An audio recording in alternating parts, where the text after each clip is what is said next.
Muy amable doctora Angie, señor presidente, señores ministros, televidentes todos, mucho gusto y vamos a dar una revisión rápida de lo que ha pasado en los últimos días y de las acciones de la Superintendencia Nacional de Salud.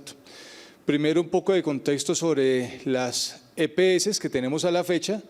Recordemos que tenemos 9 EPS en intervención forzosa para administrar y 2 EPS que tienen medida cautelar preventiva con un contralor delegado. Es decir, tenemos 11 EPS en total que en este momento, señor presidente, podríamos decir que ya están migrando a ser gestoras en salud, porque en este momento ya están desarrollando actividades concretas de priorización de gestión en el territorio, de atención primaria en salud. Incluso desde los mismos recursos de la UPC están destinando planes de atención en lo que tiene que ver con equipos básicos de atención y CAPS en las redes integradas de servicio. Decir que para complementar el contexto, tenemos, este es el panorama que hoy tenemos en Colombia, la población por EPS según el régimen. Tenemos un total de 31 millones de personas afiliadas y allí están en color azul las EPS que están con medida de vigilancia o intervenidas. Más del 62%. Una pregunta, 31 millones de 53. 62%. ¿Por qué da eso y siempre dicen que es casi 100%? Sí, la fuente es el BDUA con corte 25, con corte a febrero del 2025. Eso significa que realmente hay un porcentaje de población muy alto que no tiene salud en Colombia, ni siquiera a través del mecanismo de la estafa. Entonces, ¿cuál derecho universal a la salud ha logrado este sistema?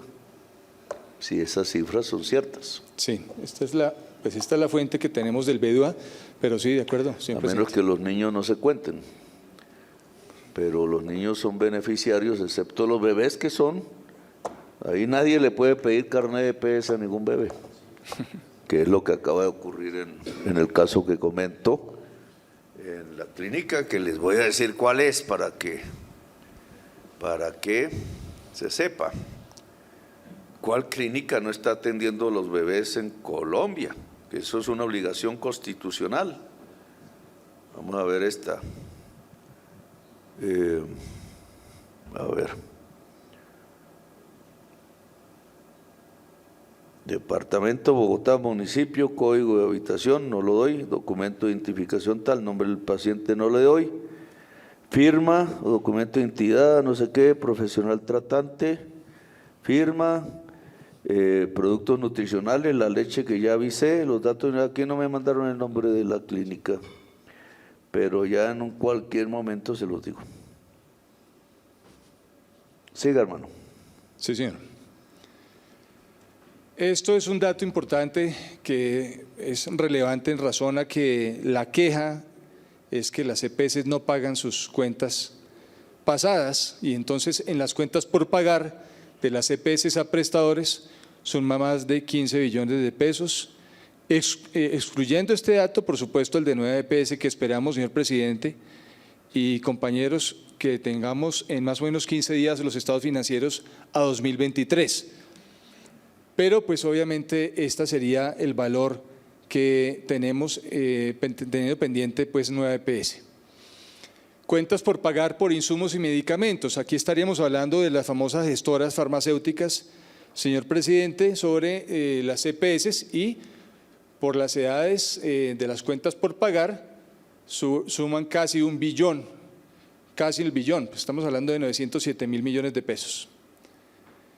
El régimen de inversión, esta tabla es muy importante, señor presidente, porque desde el principio hemos advertido de que las EPS no constituyeron las reservas técnicas.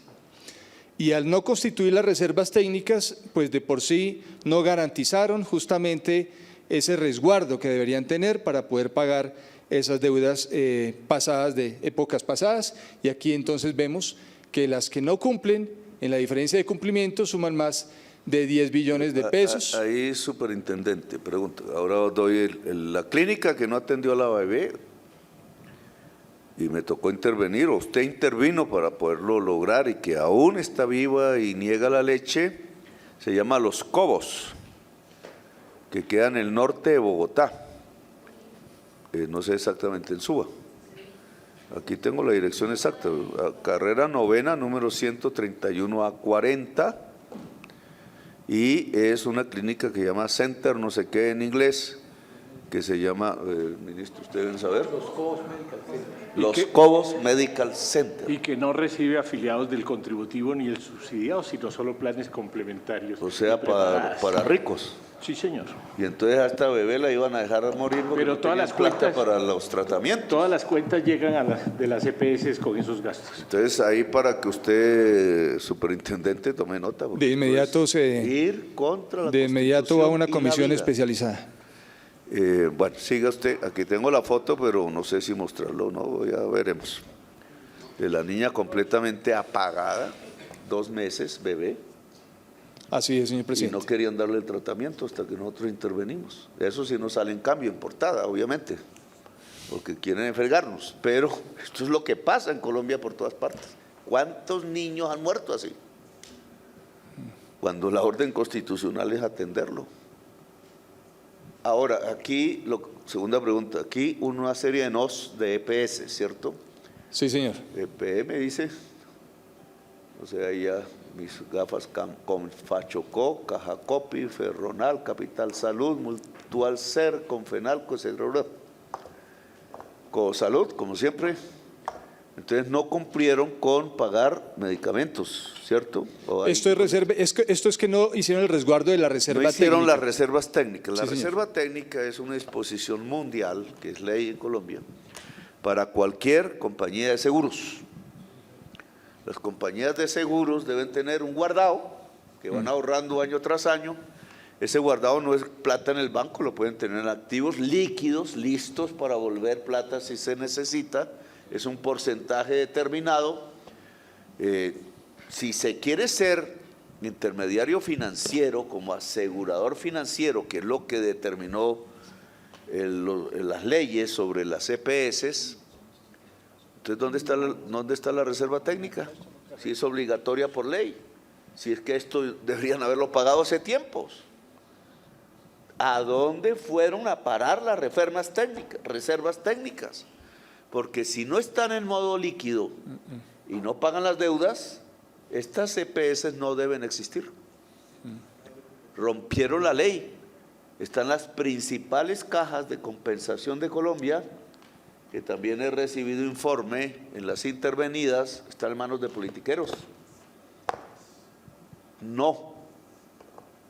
O esto se obedece la ley en Colombia o no va más, porque las cajas de compensación también son parte del sistema de salud en Colombia, en las que han decidido hacerlo, porque no era obligatorio, pero en las que han decidido hacer, si son parte del sistema de salud de Colombia deben tener reservas técnicas. Y si no, esa plata se perdió. ¿Dónde están? Son billones, 5 y pico, no sé el cálculo, usted lo dirá. Pero si una aseguradora financiera llamada EPS no hizo reservas técnicas, rompió la ley y está en causal de liquidación. Por eso es que dije, antes de liquidarlas, hace 2 años y medio, aquí en esta misma mesa a los dueños de las EPS, si ustedes no tienen cómo recobrar esas reservas técnicas, las salvamos a través de una ley que las convierte de intermediario financiero con obligación a tener reservas técnicas en gestores de salud, que ya no serán financieras sino administradoras, que no es que sea lo mismo, ya no administran los recursos ni determinan a qué clínica se llevan los recursos, que es la gran pelea.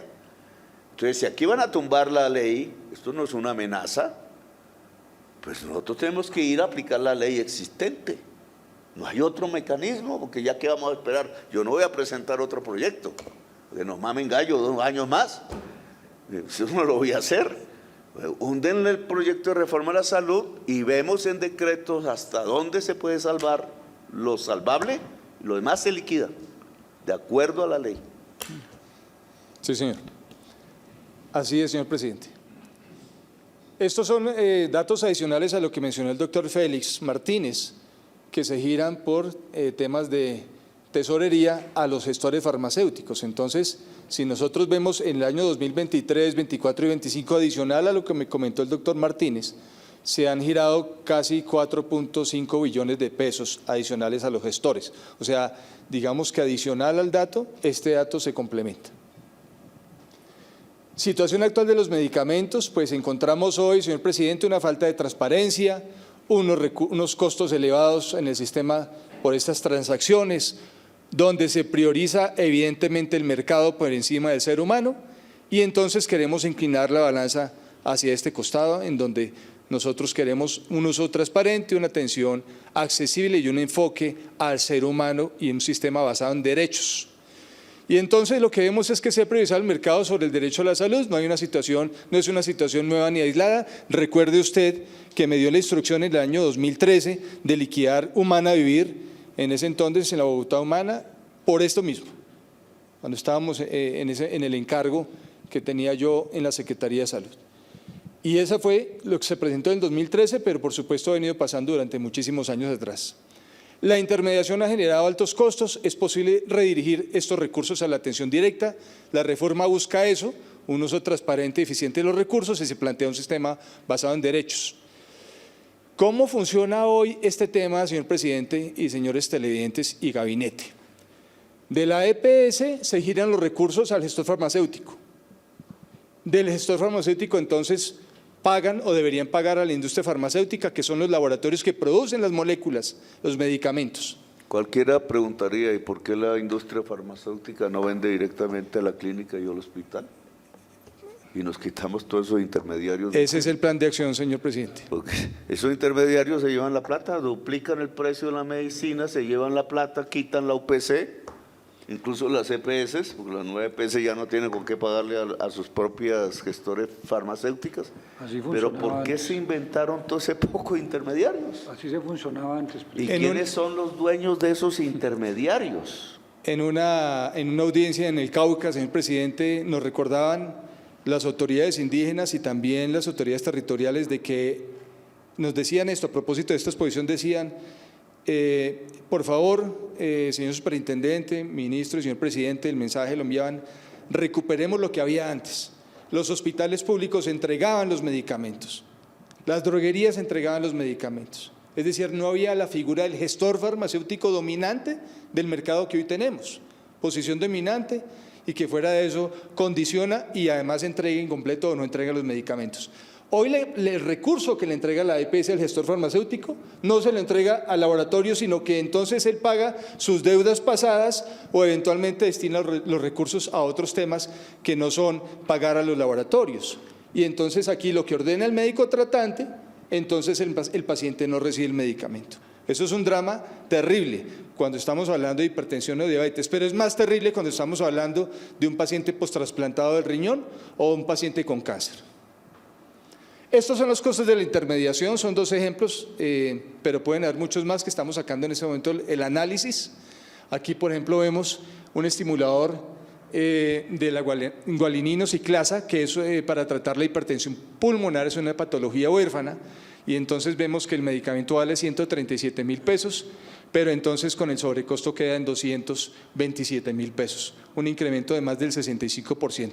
Y aquí vemos otra molécula que es estimulante cardíaco, que potencia la sensibilidad al ciclo de las proteínas contráctiles para insuficiencia cardíaca congestiva, y entonces el medicamento aquí vale 1.600.000 y termina costando 2.628.000 pesos con un incremento del 60%. Entre otros medicamentos, entre más específico el medicamento y la enfermedad sea más difícil de tratar, por supuesto los costos se van a elevar. Entonces, ya vamos a hablar de… No son costos, son sobrecostos. Sobrecostos, sí, señor. Ojo, porque no puede quedar equivocación. De acuerdo, O sea, sobrecostos. lo que vale el medicamento, incluido la ganancia del laboratorio, por ejemplo, en el primer caso son 137.711 pesos. En una enfermedad grave, que puede ser mortal, que llaman huérfanas, o sea, de poco número de personas. Pero como lo venden la intermediaria de drogas a la EPS, que es otra intermediaria, es a 227.154. Es decir, le subió como 80.000 pesos. 89.000. Que es una ganancia por encima de la que ya se obtuvo en hacer la droga, el medicamento.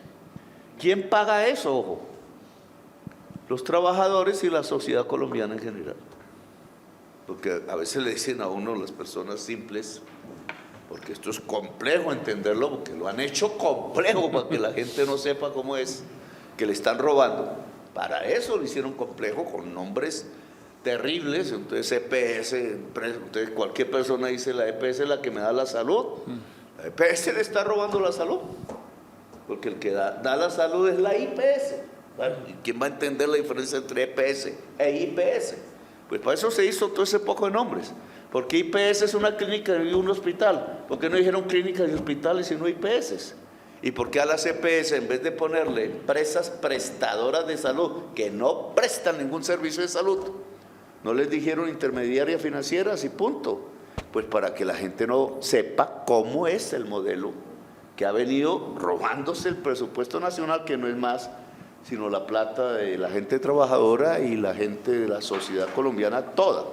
Entonces aquí paga el sobrecosto que va como ganancia a la gestora farmacéutica, que es Audifarma, por ejemplo, lo paga la gente. Pero entonces ella, como ya mueve el mercado, ya tiene todo, puede acaparar en sus bodegas y efectivamente, por su gran poder de mercado, entonces no sale la medicina en los dispensarios para la gente, entonces usa eso para presionar. ¿Qué está presionando hoy? Que les paguemos más, ¿cierto? Que las EPS les paguen y que nosotros les paguemos más a las EPS para llevarse el billete. No es lo que cuesta la medicina, se lo están llevando, por eso acaparan. Y segundo, para que no se les cambie la ley. Porque entonces en los años, ellos dicen, como se va Petro, que yo lo que aspiro es que venga otro gobierno como el de Petro, entonces como se va, entonces ya no vamos a poder seguir, pues vamos a poder si no se aprueba la ley. Y ya tienen los congresistas para tumbarla. Ahora, eso tiene unas consecuencias, porque nosotros nos vamos a quedar así, qué pena, perdimos 2 años y medio, no entramos a actuar por otro camino legal, porque ya van a decir que nos volvemos dictadores, como dijeron hace poquito, es que porque se hizo la auditoría, entonces somos dictadores. Pues auditorías se han hecho desde el primer momento, solo que los funcionarios no miraban lo que había que ver. Y ahora sí hicimos mirar lo que había que ver. Siga. Sí, señor. Entonces, ¿qué es un gestor farmacéutico? Y es importante estos términos, señor presidente, porque un gestor farmacéutico no es como una ferretería, donde yo tengo tubos de PVC acumulados, tuercas o tornillos, y si quiero los vendo y si quiero no. Aquí un gestor farmacéutico es un operador logístico, o cualquier persona o cadena o droguería o caja de compensación, establecimiento de comercio, que realiza la dispensación ambulatoria en establecimientos farmacéuticos a los afiliados al Sistema General de Seguridad Social en Salud, por encargo contractual de las EPS, IPS y de otros actores. Esto es del artículo 2 de la Ley 1966, es decir, es un actor del Sistema de Seguridad Social en Salud en Colombia. Y entonces no puede en este momento, y ese es el gran argumento y único, tener prelación. El tema comercial, transaccional entre una EPS y un gestor por encima del derecho fundamental a la salud y la vida. Es decir, la salud es un derecho fundamental y prevalece sobre cualquier razón de índole comercial, administrativo o de dificultad contractual entre el gestor y la EPS. Que el argumento de ellos es, estos medicamentos son míos y se los entrego a quien me pague. Teniendo un contrato vigente, teniendo pacientes esperando medicamentos incluso de alto costo. Y entonces, por decisión propia, no entrego el medicamento y entonces lo acumulo, lo tengo acá esperando entregárselo a otro comprador, teniendo un contrato vigente. Entonces, eso es lo que la superintendencia considera inadmisible y por instrucción del señor presidente nosotros hemos dado la orden de que esa situación no se presente más. Luego, pues obviamente tenemos que ver el informe de PQRs, señor presidente, porque pues es un tema que ha venido increciendo en los últimos años. Pero pues nosotros aquí hemos solamente desde el 22, 23, 24 y 25, pero aquí el punto de quiebre se ve claramente cuando Audifarma en particular, y lo digo con nombre propio, siendo el proveedor exclusivo de medicamentos para nueva EPS, que recordemos la que tiene el número mayoritario de afiliados, más de 11 millones, pues entonces decide abruptamente abandonar un acuerdo que la Supersalud acompañó, porque la Supersalud acompañó ese acuerdo con el doctor Camacho y los representantes de Audifarma. Ya nos explicará el doctor Camacho rápidamente cuánto dinero le aportó en el fin de año a este Audifarma con el compromiso de entregar medicamentos hasta marzo. Yo estaba ahí y firmaron y entonces dijeron que sí, que perfecto. Y en enero ya nos dirá Bernardo cómo entonces sencillamente, cómo dejaron de dar los medicamentos y obviamente afectaron a todo el mundo buscando el caos, porque yo pienso que esto tenía una intencionalidad. Aquí vemos claramente en el gráfico la línea azul, que es de nueva EPS, sigue Salud Total y sigue también Sanitas. Estos tres, lástima no tengo el apuntador, no se ve, estos tres de aquí arriba son los que tienen directamente el convenio con Audifarma. Entonces, cuando cae Audifarma, arrastra entonces a Nueva, a Salud Total y también entonces, Audifarma a Sanitas. produce la mayor parte, no todas obviamente, la mayor parte de las quejas de los usuarios. Por supuesto. O sea, ¿por qué, decía una periodista hoy, por qué Audifarma y los otros no? Pues claro, a los otros también hay que hacerles auditoría, pero es que Audifarma, y por eso se escogió, es la responsable de la mayor parte de las quejas de malos servicios que hacen los usuarios pacientes de la salud en Colombia. El problema central está en Audifarma y ya vimos qué hace. Ya vimos que aumenta los precios de los medicamentos muy por encima, va endeudando las EPS porque ahora las EPS le sirven a las gestoras farmacéuticas. Antes no existían, los creó una ley que yo sí quiero saber quiénes son los dueños de las gestoras farmacéuticas. La población debe saber los nombres propios de quienes están produciendo este desastre. Están produciendo este desastre por política, porque quieren tumbar a Petro, porque quieren un golpe de Estado. Y están buscando en la comisión de Cámara que se produzca. Solo hay una diferencia, un voto. Y hay que saberlo, porque si no el pueblo lo cogen desprevenido. Es la forma como están preparando un golpe de Estado. Esto es lo mismo que Allende. Solo que no había esa complejidad en los tiempos de Allende, pero en Allende acaparaban la comida para que la gente saliera a protestar contra Allende y eso terminó en miles de muertos. Y una dictadura que no se acabó en décadas. Y aquí quieren hacer lo mismo por unos codiciosos que yo llamo vampiros, porque son asesinos, ministro de Defensa y ministro de Justicia. Cuando usted quita y guarda el medicamento, la insulina, que a diario tiene que suministrarse a un enfermo diabético, lo está matando. Y no solo la insulina, aquí ya hemos visto otros, lo está matando. Y el que hace eso premeditadamente es un asesino, por razones políticas y de codicia, pero es un asesino. Y antes de que me den el golpe de Estado, entonces hay que poner los procesos judiciales contra los asesinos, porque el pueblo tiene que saber qué pasa con el Estado y qué pasa con su Constitución y qué pasa con sus derechos y qué pasa con un Congreso que no se levanta a defender los derechos del pueblo. Siga. En su presidencia, en su mandato, señor presidente, por primera vez en la historia, se pone una multa a 2 gestores farmacéuticos por no cumplir los planes de mejoría, por desabastecimiento de inventario y por no responder las preguntas realizadas en el proceso de auditoría. Son el caso de Sumiprocesos, que es otro gestor en La Guajira, y de Audifarma en Caldas. Los valores de esas multas pues son irrisorios comparados con los recursos que ellos obviamente tienen, pero son uno de Audifarma 327 millones y el de Sumiprocesos de 355 millones. Pero pues de todas formas hemos actuado no solamente con Audifarma.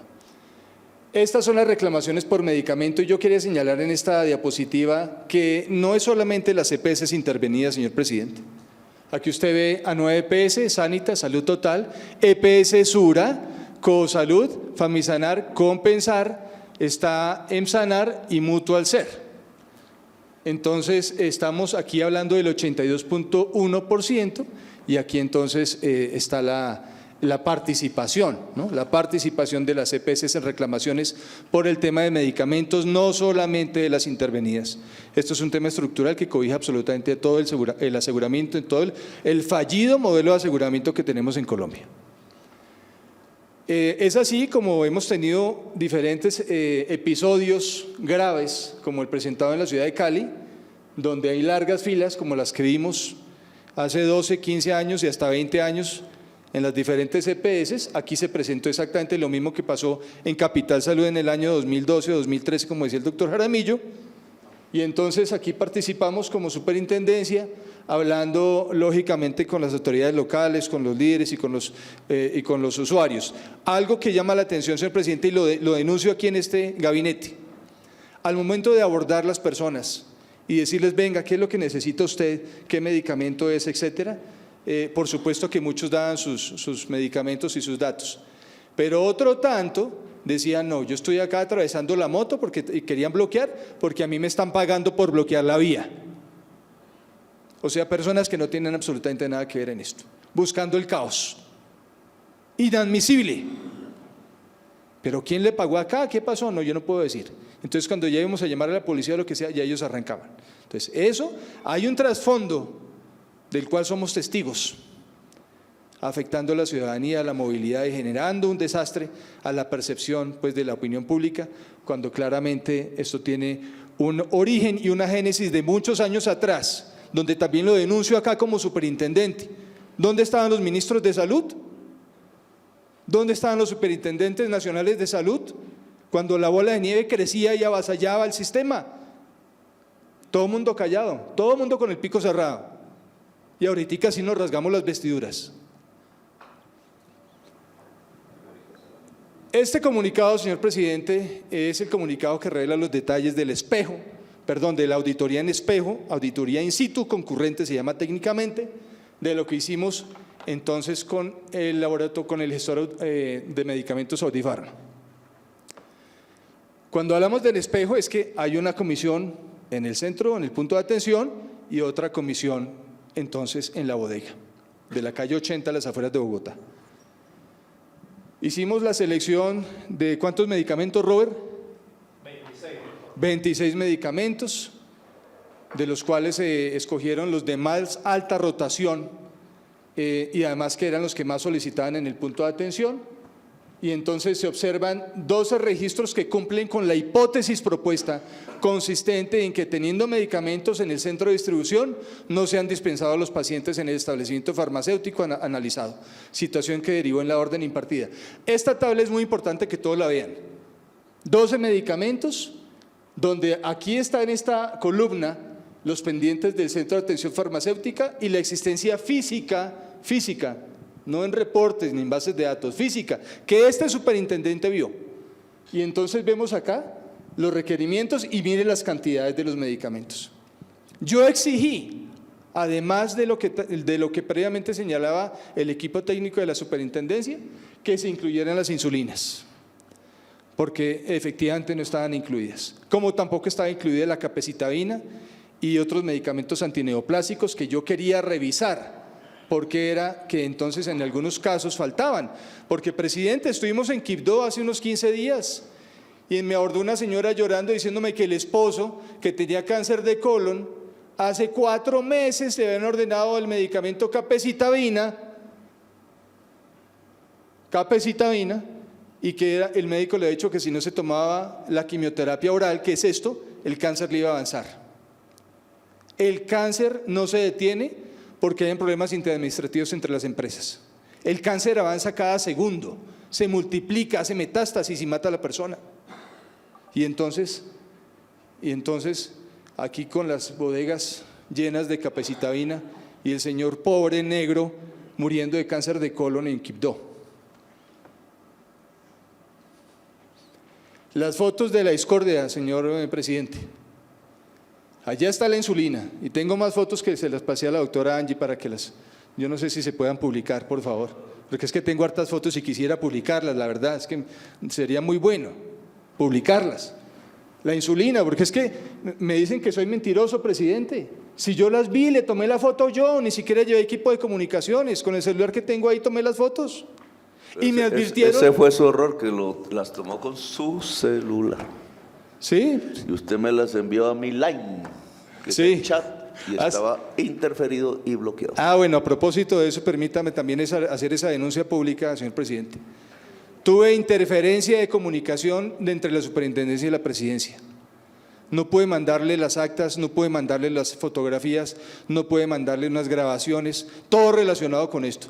Había interferencia, sonaba eco, hice la denuncia, no pude pasarle la información de manera oportuna al señor presidente, pero aquí pueden ver, Capec, 500 miligramos capecitabina, un antineoplásico, una quimioterapia oral.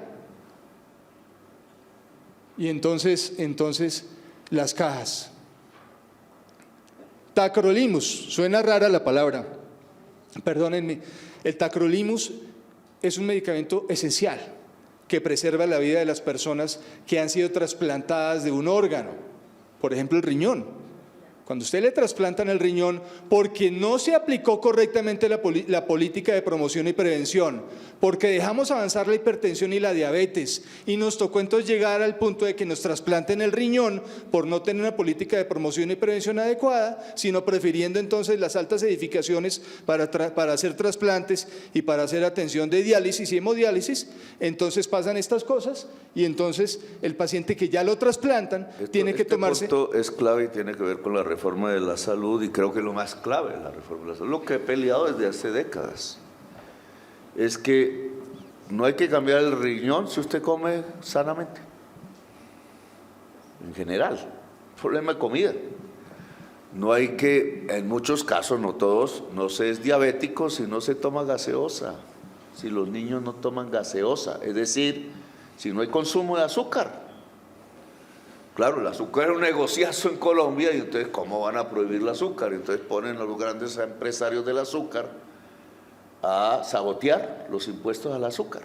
Pero resulta que es prevención, porque si usted toma azúcar se vuelve diabético. Si usted come mal, mucha grasa, cosas de esas, pues le puede perder el riñón. Y entonces ya cuando va a prevenir, o sea, decirle que qué tiene que comer es barato, en el colegio, en el sistema preventivo, que debe ser el sistema de salud, prevenir es mejor que curar, pero ya cuando toca de la operación se nos fue un billetal de la sociedad colombiana y puede que el paciente muera innecesariamente para ese momento.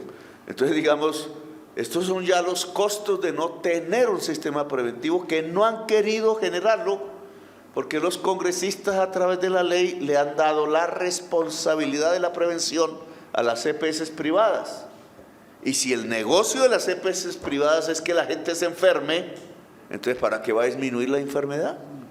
Es un sistema perverso, porque lo primero que hay que hacer es que se prevenga. Los países que tuvieron sistemas preventivos más complejos, más grandes, tuvieron menos muertos del COVID. Eso me pasó a mí. El norte de Italia se murieron todos los viejitos en masa, nos asustamos viendo eso, y a mí me cogió el COVID en el centro de Italia. No me morí, pero sí morí, vi morir los viejitos que estaban al frente, hice un artículo de homenaje a ellos esas noches. Pero el sur de Italia no tuvo tanta muerte. ¿Por qué? Porque el sur de Italia y el centro de Italia tienen un sistema preventivo, y el norte, por ser más rico, hizo lo de Colombia. No, que cada cual pague su póliza de seguros, y se murieron. ¿Por qué Cuba y Costa Rica y otros países, Cuba no tuvo tantos muertos? Entonces aquí decían, no, porque es que ocultan la información. Pamplinas tenían un sistema preventivo desde hace décadas, que también lo tiene Costa Rica, que también lo tiene Inglaterra, que también lo tiene el Canadá, y no se murió tanta gente. Ahora, ¿por qué en Estados Unidos murió tanta? ¿Y por qué el promedio latinoamericano, incluida Colombia, que fue el 6º país en peor tasa de COVID de América Latina? No lo dicen. O sea, lo que hizo Duque fue de lo peor en América Latina. Se robaron la plata. Y entonces, ¿por qué es la 6ª tasa peor? ¿Y por qué el promedio de muerte por COVID en América Latina está por debajo del promedio mundial de muerte? Si somos más jóvenes, bueno, todavía no, pero somos más jóvenes en promedio. Entonces, ¿por qué morimos más? ¿Por qué la tasa de muerte del COVID fue mayor que en el resto de los países del mundo? ¿Y por qué la de Colombia fue la sexta peor de toda América Latina? Entonces algo falla aquí, porque vendrá otro virus, quizás peor, porque esos virus son el producto de la crisis climática, es el anuncio de la extinción. Y entonces, si nosotros no tenemos un sistema preparado para la prevención, pues nos va a arrasar la enfermedad, como ya iba a ocurrir en Tolima, ministro Jaramillo, con la fiebre esa amarilla que descubrimos en los micos, porque los micos están subiendo, ya empiezan a saltar de árbol en árbol, y entonces como los árboles de ellos van subiendo en la montaña por la crisis climática, pues llegaron a la zona cafetera y los micos tenían fiebre amarilla. Al final. Y murieron varios, y claro, hubo un problema, pero hubo por parte del ministerio un sistema de prevención, vacuna inmediata, etcétera, en las zonas donde estaban los micos con el virus. Y al parecer funcionó, porque ya no tenemos más, el ministro me dirá, no tenemos más casos. los viejitos. Es decir, el sistema preventivo de este gobierno, que no lo dice la prensa, funcionó en el caso del virus de la fiebre amarilla en la zona cafetera de Tolima y la zona Oriente cafetera. del Tolima. Pero esos hechos seguirán, porque los animales seguirán subiendo. Y el hombre los entrante. sistemas de alimentación de los animales seguirán subiendo por las montañas en la medida que el calor va subiendo. Y entonces nuevos virus llegarán, y nuevos. Si no hay sistema preventivo y tengo un Congreso de espaldas a la realidad, señor Pinto y sus amigos, entonces vamos a dejar a Colombia indefensa ante la necesidad de adaptarnos, porque en salud toca adaptarnos a la crisis climática. Lo dejo seguir. Gracias, señor presidente. Si yo le niego el tacrolimus teniéndolo a un paciente que tiene un trasplante renal, con los cuales me he reunido en muchísimas ocasiones, son asociaciones de usuarios, los cuales compartimos permanentemente. Este medicamento hace la diferencia entre la vida y la muerte. Si no damos este medicamento, que es un inmunosupresor, entonces las defensas del organismo van a atacar ese órgano que lo considera como un cuerpo extraño y lo termina afectando y dañando, y por ende afectando su vida.